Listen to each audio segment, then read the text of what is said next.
அடுத்தது காபி கொடுக்கணும், காரம் வேணுங்கிறது. காரத்துக்கு 12ன்னு சொன்னா உடனே சண்டைக்கு வர்றது. இது டெய்லி எங்களுக்கு நடக்குது பிரச்சனை. ஒரே பில்லுல ஒரு ஃபேமிலிக்கு டிஃப்ரெண்டா ஜிஎஸ்டி போட்டு கொடுக்கறது கஷ்டமா இருக்கு. ஒரு பண்ணுக்கு ஜிஎஸ்டி கிடையாது.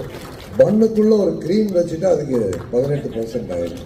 கஸ்டமர் என்ன சொல்றாரு, நீ கிரீமே ஜாமையும் கொண்டா நானே வச்சுக்கிறேன். பணம் நடத்த முடியல. அதனால ஒன்னா எல்லாத்துக்கும் ஒரே மாதிரி ஜாஸ்தி பண்ணிருங்க. இன்னொன்னு இதே அம்மா உங்க எம்எல்ஏ அம்மா தான் இதெல்லாம் பண்றது. அவங்க எங்க தொகுதியில் இருக்காங்க. கடையில வந்துட்டு வடநாட்டுல அதிகம் ஸ்வீட் சாப்பிடுறாங்க. அதனாலதான் அம்மா இங்க அதுக்கு 5% காரத்துக்கு 12 பண்ணிருக்காங்க. நான் சொன்னேன் இல்லைங்க, அப்படியெல்லாம் இல்லை. தமிழ்நாட்டில் ஸ்வீட், காரம், காஃபி அப்படிதான் போகுது.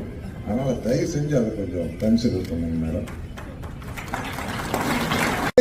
இந்தியா குறை சேர்த்து நீங்க ஏற்றி விட்டாலும் சந்தோஷம். ஒரே மாதிரியே பண்ணணும், தனித்தனியா வைக்காதீங்க. ஏன்னா வீடு ஒரு ஃபேமிலி வந்து கம்ப்யூட்டர் தண்டது மேடம். அது அந்த ஜிஎஸ்டி ஆபீசருக்கு இன்புட் கிரெடிட் எடுக்கிறப்ப ஒரே கிச்சன்ல தான் எல்லாம் பண்றாங்க.